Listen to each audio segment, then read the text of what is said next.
بن جهويل رجال طيب ومن عرب طيبين على المرة.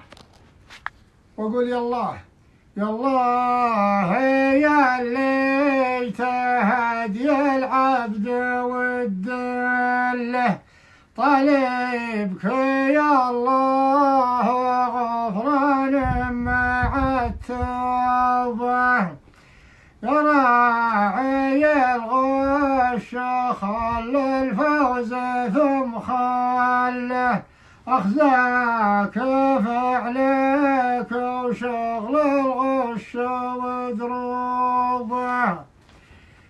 الله الله الفوز ما جابه إلا كل من تله ومن اللحم عارية فرع ومسلوبه.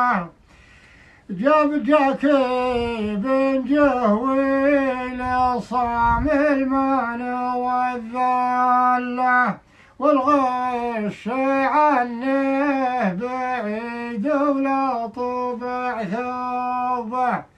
وهو كوه بن جهويل الله الله. اي نعم.